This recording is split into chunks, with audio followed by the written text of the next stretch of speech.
প্রিয় শিক্ষার্থী, শুভেচ্ছা নিও। আমি রতন কুমার চক্রবর্তী, সহকারী প্রধান শিক্ষক, বয়স জীবনী জেকে উচ্চ বিদ্যালয়। বিদ্যালয়ের পক্ষ থেকে তোমাদেরকে জানাচ্ছি আন্তরিক অভিনন্দন। প্রিয় শিক্ষার্থী, আমরা একটি বৈশ্বিক মহামারীর মধ্য দিয়ে অতিক্রম করছি।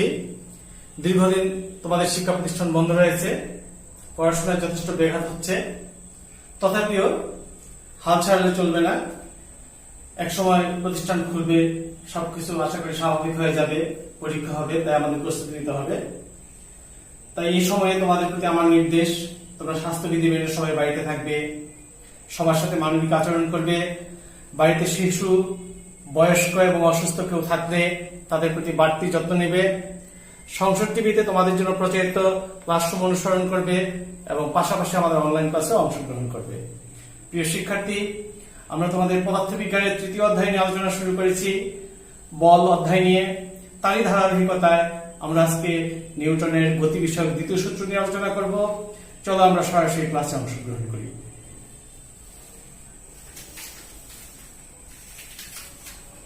প্রিয় শিক্ষার্থী, আমাদের নিউটনের গতি বিষয়ক যে দ্বিতীয় সূত্র, সেই সূত্রের বিবৃতিটা কি আছে? কোন বস্তুর ভরবেগের পরিবর্তনের হার উহার উপর প্রযুক্ত বলের সমানুপাতিক এবং বল যেদিকে ক্রিয়া করে বস্তুর ভরবেগের পরিবর্তন সেই দিকে ঘটে। এটা হচ্ছে আমাদের দ্বিতীয় সূত্রের বক্তব্য বা বিবৃতি। তাহলে এখানে আমরা একটা টার্ম পেলাম, একটা রাশি পেলাম, সেটা হচ্ছে ভরবেগ। তাহলে আমাদের ভরবেগ সম্পর্কে আগে ধারণা লাভ করতে হবে। সেই ক্ষেত্রে খেয়াল করো, আমরা সাইডে একটু ভরবেগ নিয়ে প্রথমে আলোচনা করব। ভরবেগ বলতে আমরা কি বুঝি? কোন বস্তুর ভর এবং বেগের গুণফলকে বলা হয় ভরবেগ। অর্থাৎ ভরবেগ ইজ ইকুয়াল ভর ইনটু বেগ। এখন বস্তুর ভরকে যদি আমরা এম দিয়ে প্রকাশ করি আর বেগকে যদি ভি দিয়ে প্রকাশ করি, তাহলে ভরবেগ ইজ ইকুয়াল এম ভি। ভরবেগকে একটি প্রতীক দ্বারা সূচিত করা, সেটা হচ্ছে পি। ভরবেগকে পি দ্বারা সূচিত করা হয়, তাহলে P is equal M V. ভরবেগের মাত্রা সমীকরণ, তাহলে ভরবেগ মানে ভর ইনটু বেগ। আর ভর ঠিক আছে মৌলিক রাশি, বেগ হচ্ছে লব্ধ রাশি। সেই লব্ধ রাশিকে যদি আমরা ভাগি, তাহলে দূরত্ব বাই সময়। বেগ মানে হচ্ছে দূরত্ব বাই সময়, দূরত্ব হচ্ছে একটা দৈর্ঘ্য, দৈর্ঘ্য বাই সময়। তার ভরের মাত্রা হচ্ছে ক্যাপিটাল এম, দৈর্ঘ্যের মাত্রা এল, সময়ের মাত্রা টি, তার মানে এম এল টি ইনভার্স। সুতরাং ভরবেগ ইজ ইকুয়াল কি এম এল টি ইনভার্স। ভরবেগের মাত্রা আমরা যদি মাত্রা সমীকরণকে থার্ড ব্র্যাকেটের মধ্যে লিখতে হয়। তাহলে ভরবেগের যে একক, সেই একক সম্পর্কে আমরা এককটা কিভাবে বের করবো? দেখো, এই এমটা হচ্ছে কি ভর, ভরের এককটা কি কেজি, ভরের এসআই একক হচ্ছে কেজি। এল মানে এম এসআই একক হচ্ছে মিটার, আর সময় হচ্ছে সেকেন্ড, তার মানে কেজি মিটার সেকেন্ড ইনভার্স। তাহলে ভরবেগের একক পেলাম কেজি মিটার সেকেন্ড ইনভার্স। তাহলে প্রিয় শিক্ষার্থী, আমরা ভরবেগ কাকে বলতে পারবো, ভরবেগকে কি দিয়ে সূচিত করা হয় তা জানবো। তারপরে ভরবেগের মাত্রা বের করতে পারবো এবং ভরবেগের একক বের করতে পারবো। তো এবার আসলে আমরা মূল সূত্রে চলে যাই। দ্বিতীয় সূত্রের বিবৃতিটা আবার বলছি, কোন বস্তুর ভরবেগের পরিবর্তনের হার উহার উপর প্রযুক্ত বলের সমানুপাতিক এবং বল যেদিকে ক্রিয়া করে বস্তুর ভরবেগের পরিবর্তনও সেদিকে ঘটে। এখন আসো আমরা এই সূত্রটা একটু ব্যাখ্যায় যাব। যে মনে করি এম ভরের একটা বস্তু ইউ আদি বেগ নিয়ে চলছে। হঠাৎ করে এফ মানের একটা বল এই বস্তুর উপর যদি প্রয়োগ করা হয়, তাহলে বস্তুটা কি হবে? ভরের পরিবর্তন হবে না, কিন্তু তার বেগের পরিবর্তন হবে। তাহলে আমরা বললাম যে মনে করি এম ভরের একটি বস্তুর উপর এফ বল প্রয়োগ করায় টি সময়ে উহার বেগ ইউ থেকে পরিবর্তন হয়ে ভি হলো। অর্থাৎ শুরুতে তার বেগ ছিল ইউ, টি সময় পরে তার বেগ হলো ভি। কারণ আমরা জানি বল প্রয়োগ করলে বেগের পরিবর্তন হবে, অর্থাৎ জড়তার পরিবর্তন হবে। তো সেই ক্ষেত্রে দেখো, বস্তুর যে আদি ভরবেগ, আদি ভরবেগের মানে কি ভর ইন্টু আদি বেগ। বস্তুর আদি ভরবেগ মানে ভর ইন্টু আদি বেগ। তাহলে ভর এম আর আদি বেগ হচ্ছে ইউ। বস্তুর শেষ ভরবেগ ভর ইন্টু শেষ বেগ, অর্থাৎ ভর হচ্ছে এম, বেগ হচ্ছে ভি। তাহলে দেখো আমরা দুইটা ভরবেগ পেলাম, একটা শুরুতে অর্থাৎ আদি ভরবেগ, একটা শেষ ভরবেগ, এবং সময় ব্যবধান কত টি। তাহলে টি সময় ব্যবধানে ভরবেগের যে পরিবর্তন, সেই পরিবর্তনটা কি হলো? M v minus m u, অর্থাৎ শেষ ভরবেগ মাইনাস আদি ভরবেগ। এটা হচ্ছে টি সময়ের মধ্যে। তাহলে ভরবেগের পরিবর্তনের হার, হার মানে একক সময়, অর্থাৎ সময় দিয়ে ভাগ করতে হবে। তাহলে এই যে ভরবেগের পরিবর্তন, তাকে যদি আমরা সময় দিয়ে ভাগ করি, তাহলে পেলাম ভরবেগের পরিবর্তনের হার। এখন দেখো এম যদি আমরা কমন নিয়ে আসি, তাহলে V minus you by T. এখন তোমরা গতি অধ্যায়ে পড়েছ ত্বরণের সংজ্ঞা অনুযায়ী ত্বরণ ইজ ইকুয়াল টু বেগ পরিবর্তনের হার, অর্থাৎ V minus you by T মানে কি ত্বরণ, অ্যাসিলারেশন এ। সেই জন্য আমরা কি লিখলাম এম, আর এটুকুর পরিবর্তন লিখলাম এ। তাহলে ভরবেগের পরিবর্তনের হারটা কি এম এ। এখন আমরা সূত্রে চলে যাই। এই যে বলছে ভরবেগের পরিবর্তনের হার উহার উপর প্রযুক্ত বলের সমানুপাতিক, এই কথাটাকে আমরা একটু আমলে আনতে চাই। বস্তুর ভরবেগের পরিবর্তনের হার উহার উপর প্রযুক্ত বলের সমানুপাতিক। তাহলে নিউটনের গতির দ্বিতীয় সূত্র থেকে আমরা লিখতে পারি, আমরা একটু একটু মুছে ফেললাম উপর থেকে।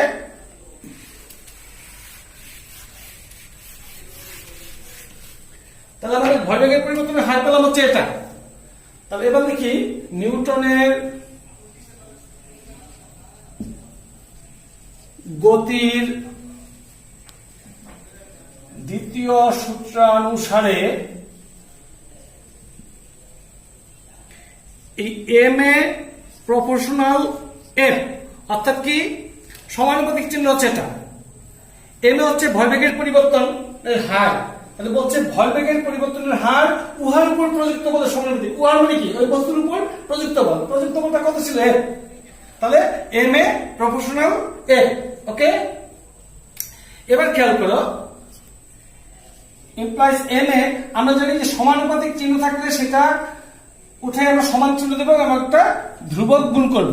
অর্থাৎ এক্স প্রপোর্শনাল যদি ওয়াই হয় তাহলে আমরা কি লিখবো x is equal k into Y.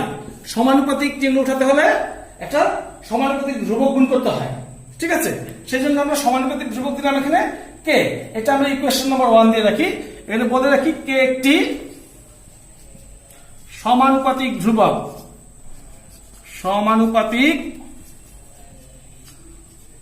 ধ্রুবক। আচ্ছা, এখন একটা জিনিস খেয়াল করো, এই ধ্রুবকটাকে আমরা একক বলের সংজ্ঞা থেকে দূর করব। একক বল বলতে আমরা কি বুঝি, অর্থাৎ খেয়াল করো এখানে যদি যখন এম ইজ ইকুয়াল টু আমরা লিখি, যখন m is equal to 1 KG, অর্থাৎ বস্তুর ভরটা যদি 1 কেজি হয়, এ ইজ ইকুয়াল টু যদি 1 মিটার পার সেকেন্ড স্কোয়ার হয়, অর্থাৎ ত্বরণ 1,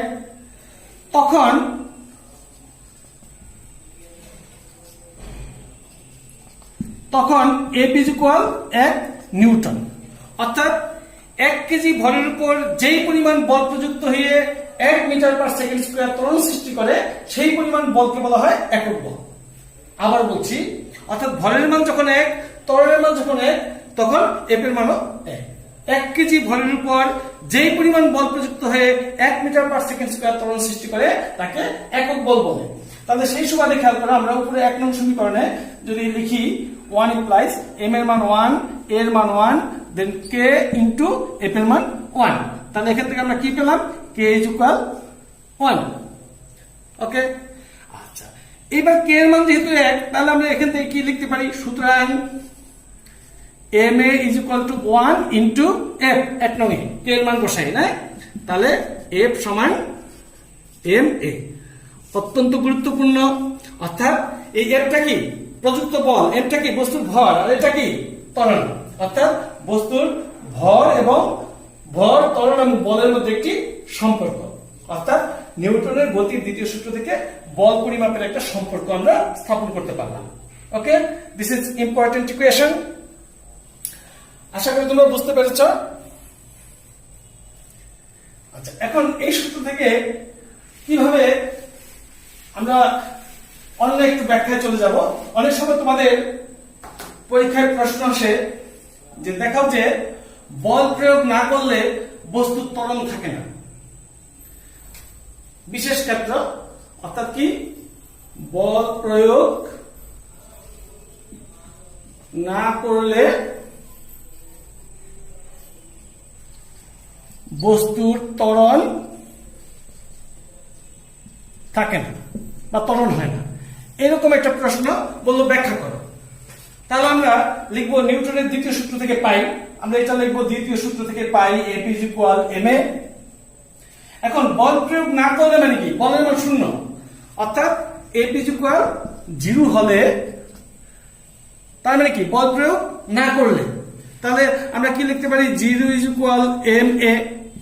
একটু ঘুরে যদি দেখি এম এ ইজ ইকুয়াল 0। এখন দেখো এম ইন্টু এ, অর্থাৎ ভর এবং ত্বরণের গুণফল 0। আমরা জানি দুইটি রাশির গুণফল যদি 0 হয় তাহলে যে কোনো একটা 0 হতে হবে। কমপক্ষে একটা 0 হতে হবে। তো সেই ক্ষেত্রে আমরা জানি বস্তুর ভর কিন্তু কখনো শূন্য হতে পারে না, অর্থাৎ m নট ইকুয়াল 0। বস্তু ছোট হোক বড় হোক তার কিছু না কিছু ভর থাকবে, বস্তুর ভর কখনো শূন্য হতে পারে না। তাহলে সেই ক্ষেত্রে কি লিখবো, অবশ্যই এ শূন্য হবে। অর্থাৎ কি, তাহলে কি দাঁড়ালো, যে যখন বল শূন্য তখন ত্বরণ শূন্য, অর্থাৎ বল প্রয়োগ করা হয় নাই তার মানে ত্বরণও হয় নাই। তাহলে কি হলো, যে বল প্রয়োগ না করলে বস্তুর ত্বরণ থাকে না। তাহলে আমরা দ্বিতীয় সূত্র থেকে এই ব্যাখ্যাটা দিতে পারি। এবার আমরা দ্বিতীয় সূত্র থেকে আরেকটা ব্যাখ্যায় যাব, সেটা হচ্ছে দ্বিতীয় সূত্র থেকে কিভাবে জড়তার ধারণা পাওয়া যায় বা কিভাবে আমরা প্রথম সূত্রটা অর্জন করতে পারি সেটা দেখব। এবার দেখো, দ্বিতীয় সূত্র থেকে প্রথম সূত্র প্রতিপাদক। খেয়াল করে আমাদের প্রথম সূত্রটা কি ছিল, বাহ্যিক বল প্রয়োগে বাধ্য না করলে স্থির বস্তু চিরকাল স্থির থাকে এবং গতিশীল বস্তু সমবেগে সরলরেখায় গতিশীল থাকে।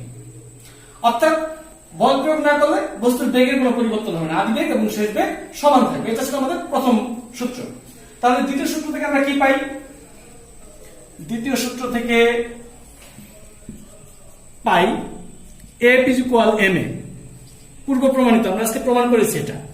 তাহলে এখন খেয়াল করো, F ঠিক আছে, m আর এর পরিবর্তে আমরা কি লিখতে পারি, v minus u by t, অর্থাৎ ত্বরণ। এবার যদি আমরা কোনাকুনি গুণ করি তাহলে F গুণন t m into v minus u। এখন খেয়াল করো, প্রথম সূত্রের বক্তব্য কি, প্রথম সূত্র হচ্ছে বাহ্যিক বল প্রয়োগে বাধ্য না করলে, অর্থাৎ বল প্রয়োগ না করা হতো, তার মানে F এর মান শূন্য। F is equal শূন্য হলে কি পাই, শূন্য into T m into v minus u, I mean m into v minus u is equal শূন্য দিয়ে টিকে গুণ করলে শূন্য। এখন আবার সেই একই অবস্থা, এটা একটা রাশি এটা একটা রাশি, দুইটা রাশির গুণফল 0, তাহলে যে কোনো একটা 0 হবে, কিন্তু বস্তুর ভর কি শূন্য হতে পারবে, পারবে না। তাহলে সুতরাং v minus u is equal 0, সুতরাং v is equal u, অর্থাৎ কি, আদি বেগ এবং শেষ বেগ সমান। কখন, যখন বল প্রয়োগ করা হয় না, অর্থাৎ বলের মান যখন শূন্য। তার মানে বাহ্যিক বল প্রয়োগে বাধ্য না করলে স্থিরটা স্থিরই থাকবে, গতিশীলটা গতিশীল থাকবে, অর্থাৎ বেগের পরিবর্তন হবে না। ইহাই প্রথম সূত্রের বক্তব্য। ওকে, আশা করি তোমরা বুঝতে পেরেছ। ওকে, এবার তোমরা একটা বাইরের কাজ নাও।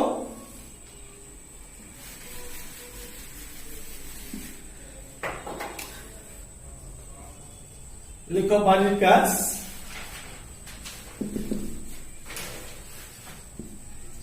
নিউটনের গতির দ্বিতীয় সূত্র থেকে কিভাবে জড়তার ধারণা পাওয়া যায় ব্যাখ্যা করো। তো প্রিয় শিক্ষার্থী, আশা করি তোমরা এটা পারবে। সমস্যা হলে কমেন্টসের মাধ্যমে জানাবে, আমি তোমাদের সমস্যার সমাধান করতে চেষ্টা করব। পরিশেষে তোমাদের সুস্বাস্থ্য কামনা করে, তোমাদের উত্তরোত্তর সাফল্য কামনা করে, সুদিনের প্রত্যাশায় আজকের মতো ক্লাস এখানে শেষ করছি। ধন্যবাদ সবাইকে।